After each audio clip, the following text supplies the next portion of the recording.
Roast press நேயர்களுக்கு அன்பு வணக்கம். நிகழ்ச்சிக்குள்ள போறதுக்கு முன்னாடி லைக் ஷேர் சப்ஸ்கிரைப் பண்ணுங்க. வாங்க நிகழ்ச்சிக்குள்ள போலாம்.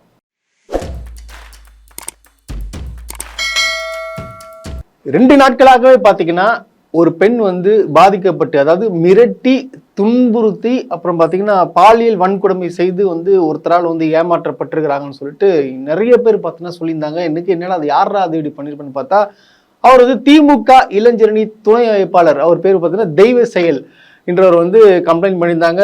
ஏகப்பட்ட பேர் சமூக வலைத்தளத்திலும் சரி, அந்த பெண் வீடியோ நியூஸ் சேனல்ல ரிப்போர்ட் கொடுத்து இந்த மாதிரி என்னை ஏமாத்திட்டாரு, இந்த மாதிரி பாலியல் வன்கொடுமை செஞ்சு என்னை மிரட்டி கல்யாணம் பண்ணாரு அப்படின்னு சொல்லிட்டு சொன்னாங்க. இது பார்த்தீங்கன்னா 20 பேர் மேல பெண்களை அவர் ஏமாற்றப்பட்டதாகவும் சொல்லியிருந்தாங்க. உடனே எல்லாருமே என்ன சொல்லிட்டாங்கன்னா, என்னடா அது இந்த அளவுக்கு பிரச்சனை நடக்குது இங்க அப்படின்னு சொல்லி சொன்னாங்க. எனக்கு பாக்குறதுக்கு கஷ்டமாயிடுச்சு. நீங்களே பாருங்களேன், அந்த பொண்ணு எந்த அளவுக்கு மிரட்டி கல்யாணம் பட்டுக்கிற அந்த வீடியோ பாருங்க. நீங்களே பார்த்து கண் கலங்கி நீங்க பாருங்களேன்.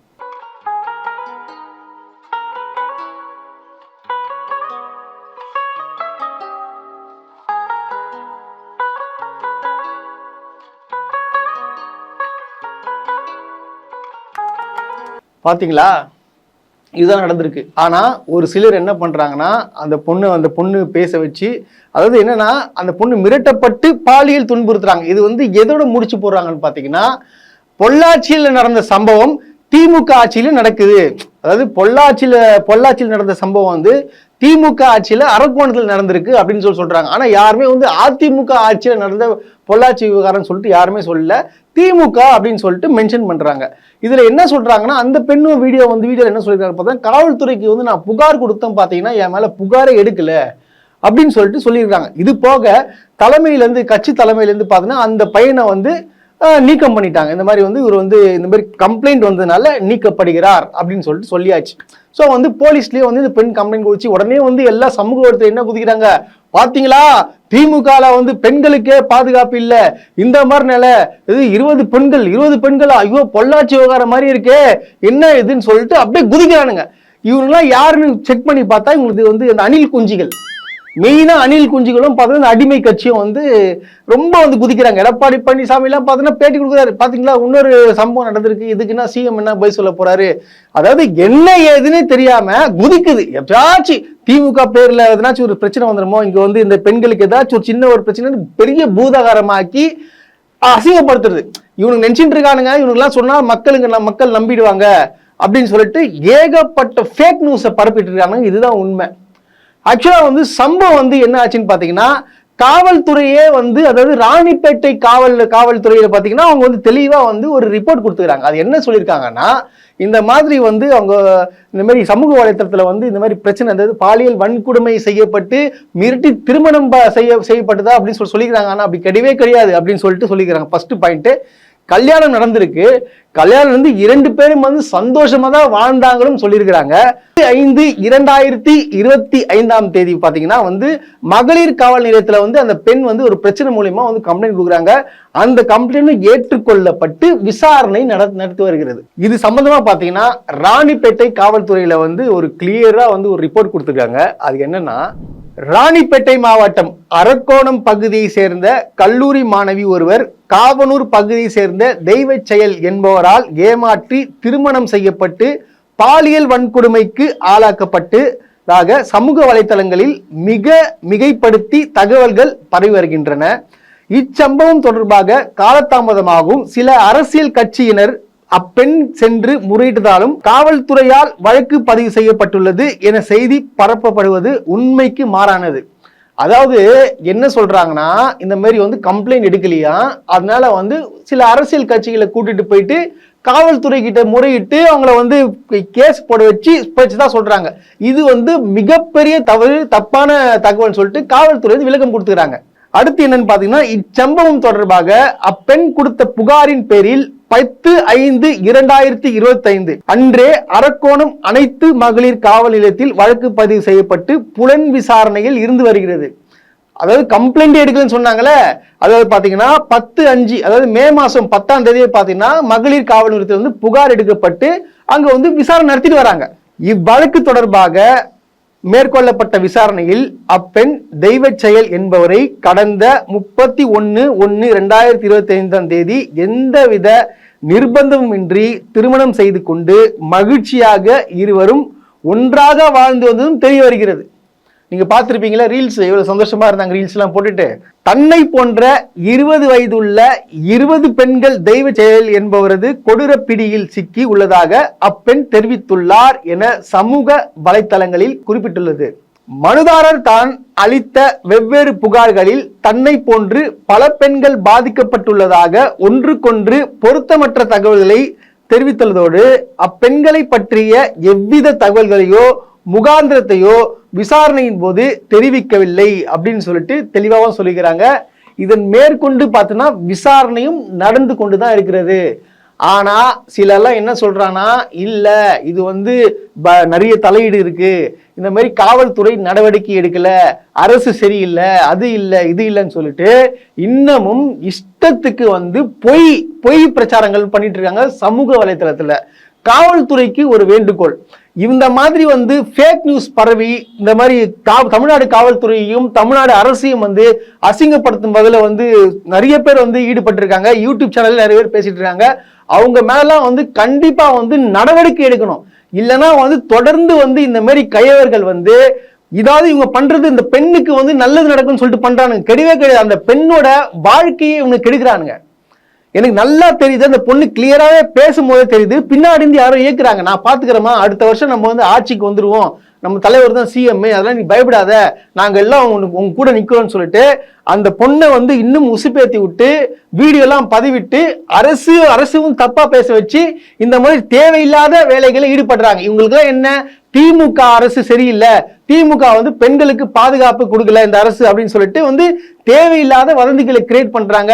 இவங்க மேலெல்லாம் பாத்தீங்கன்னா கடும் நடவடிக்கை எடுக்கணும்னு சொல்லிட்டு காவல்துறையிடம் நான் கேட்டுக்கொள்கிறேன். இது போக பாத்தீங்கன்னா இது முக்கியமான ஒரு ஸ்டேட்மெண்ட். இதுக்கு பாத்தீங்கன்னா காவல்துறை சரியான ஒரு விளக்கம் ஒன்று கொடுத்திருக்காங்க. அது என்னன்னு பாத்தீங்கன்னா, அரசியல் பிரமுகரின் உதவியாளர் ஒருவருக்கு மனுதாரரை இரையாக்க முயற்சித்ததாக சமூக வலைத்தளங்களில் சிலர் பதிவிட்டுள்ளது உண்மைக்கு மாறானது.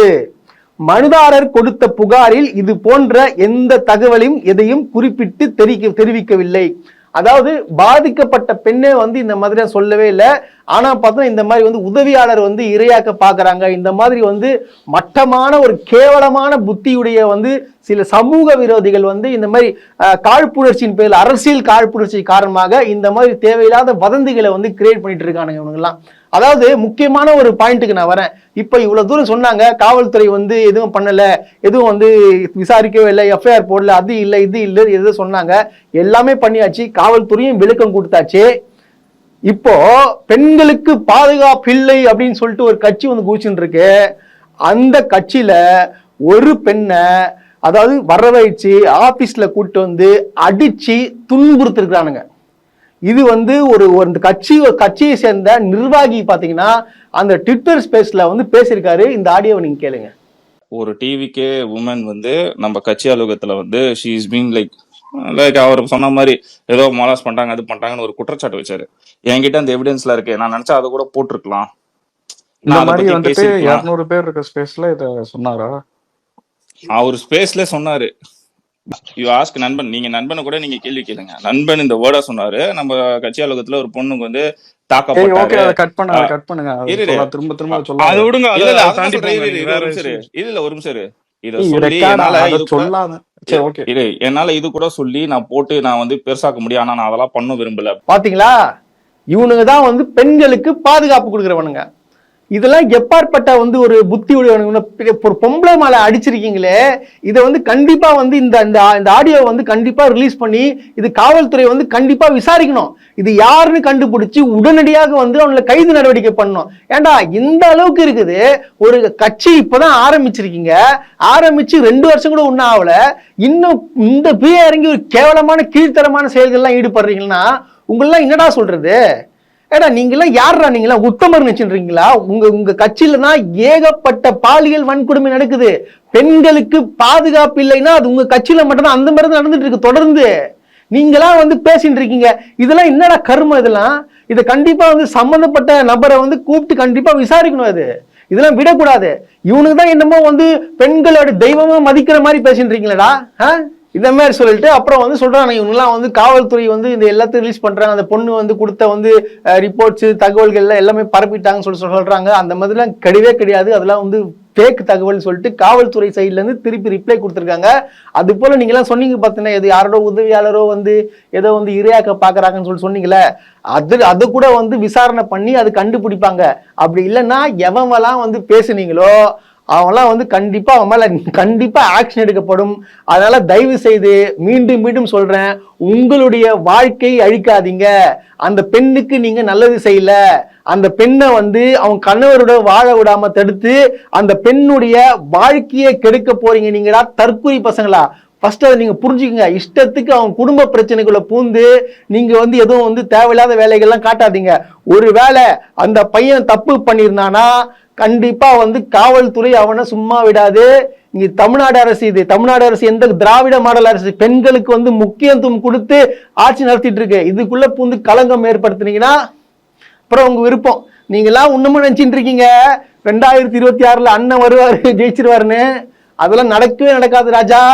ஃபர்ஸ்ட் தெரிஞ்சுக்கோங்க, அதுக்கெல்லாம் வாய்ப்பே கிடையாது. நான் இப்ப கூட சொல்றேன் கேட்டுக்கோ. மீண்டும் 2026 முதலமைச்சர் மு.க. ஸ்டாலின் தான். நான் மீண்டும் மீண்டும் சொல்றேன், உங்க கட்சி இருக்காது. அதனால பார்த்து கொஞ்சம் உஷாரா என்ன எது பேசணும், ஒரு அரசியல் ரீதியா பேசணும், பொய் தகவல்களை பரப்பாதீங்கன்றத வந்து கேட்டுக்கொள்கிறேன். அதுக்கப்புறம் பார்த்தோன்னா நேற்று வந்து இந்த தாவேக்கால ஒரு திருப்பார் லாட்ரி டிக்கெட்டு ஆதவ அர்ஜுன் அவர் வந்து பேட்டி கொடுக்குறாரு, பயங்கரமா பேட்டி கொடுக்குறாப்புல. அதாவது கலாச்சி விட்டாங்க. எதுக்கு நீ பேட்டி கொடுக்குற, உனக்கு பேசவும் தெரியல, ஒரு இழவும் தெரியல, நீ எல்லாம் எதுக்கியா பேசுற. ஆனா உன எம்ஜிஆர் நீ அங்க பத்திரிகையாளர் ஒருத்தர் செஞ்சு விட்டான் பாத்தீங்களா இல்லையா, நீங்க பாருங்க அதை. எம்ஜிஆர் அதிமுக கட்சி தொடங்குறதுக்கு முன்னாடி 15 வருஷம் திமுக ஒர்க் பண்ணாரு. அவர் திமுக விட்டு வெளியே போகும்போது திமுக கட்டமைப்புல இருந்த 15 மாவட்ட செயலாளர்கள் அவர் கூட போனாங்க. அவர் கூட மிகப்பெரிய கட்டமைப்பு 15 வருஷம் அதுக்கு முன்னாடி மக்களை சந்திச்சிருந்தார். இதுவரை நேரடியாக பொதுமக்களையே சந்திக்கிற தாவேகா தலைவர் விஜய்க்கு மக்கள் ஏன் ஓட்டு போடணும்? கேள்வி. தாவேகா இது வரைக்கும் நீங்களே ஒரு 10 பிரச்சனைகள் பேசுனீங்க. 10 பிரச்சனைக்கும் குரல் கொடுக்க மாட்டீங்க, 10 பிரச்சனைக்கும் போராட மாட்டீங்க. ஆனா தாவேகாவுக்கு மக்கள் மட்டும் ஓட்டு போடுவாங்க அப்படின்றத எப்படி நம்புறீங்க? ஒவ்வொரு காலத்திலையும் ஒவ்வொரு ஸ்ட்ராட்டஜிஸ் வந்து உருவாக்கப்படும். நீங்க 1950கள் 60கள் 70கள் பார்த்தீங்கன்னா நாடகம் முக்கியமா இருந்துச்சு. அதுக்கப்புறம் சினிமாங்கிற ஒரு விஷயத்தை வந்து அறிஞர் அண்ணா பயன்படுத்தினார் எம்ஜிஆர் மூலமா. சோ சினிமாங்கிற ஒரு உருவாக்கம் வந்து மக்களோட நேரடியாக தொடர்பு இருக்கிறது. அதுல நிறைய நல்ல விஷயங்கள் உருவாக்கப்படும், கமர்ஷியலுக்காக சில விஷயங்கள் உருவாக்கப்படும். மக்கள் நல்ல விஷயங்களை உருவாக்கக்கூடிய ஒரு நல்ல நடிகனாகவும் தன்னுடைய வீட்டோடைய ஒரு மகனாவும் பார்க்கும்போது தான் நீங்க அந்த சினிமா இண்டஸ்ட்ரி நம்பர் 1 வர முடியும். நம்பர் 1 வரணும்னா நீங்க அந்த வீட்டுக்குள்ள ஒரு நம்பிக்கை உருவாக முடியாது.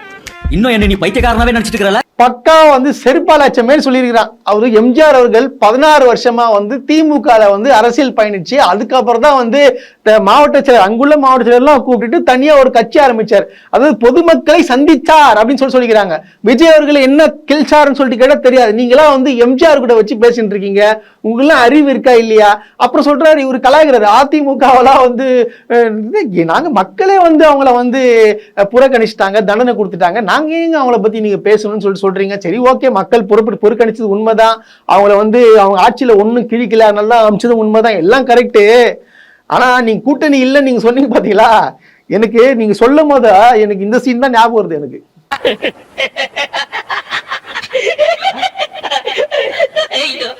பாவி, இந்த துக்கத்துல உனக்கு எப்படா சிரிப்பு வருது? இந்த மூஞ்சிக்கே உங்க மூஞ்சி பிடிக்கலையே, இனிமே உங்களை எவ கட்டிக்கிற போறா அத நினைச்சே சிரிச்சு. இப்ப பாத்துருப்பீங்க இந்த சீன் தான் ஞாபகம் இருக்கு. இந்த மூஞ்சிக்கே உங்களை பிடிக்கலன்னு உங்களை யாருன்னே பிடிப்பா, அந்த மாதிரி தான் தாவேக்கா இப்ப இருக்குது. அதை முதல்ல புரிஞ்சுக்குங்க. ஒன்னுக்கும் கிழிக்கல, ஒன்னும் கழட்டல, அப்படியே பெரிய அதாவது ஒரு ஃபேன்ஸை வச்சுக்கின்னு ஒரு அரசியல் நடத்துற நீங்க எல்லாம் பேசலாமா? அதுவும் யாருக்கிட்ட யாரு போட்டி போடுறது? ஏண்டா டேய், நீங்களாம் நான் ஓப்பனா சொல்றேன்டா, உங்க விஜய் கூட நிக்கிற தொகை ஜெயிக்க மாட்டாரா, அதை நீங்க பண்ணி காட்டுங்கடா.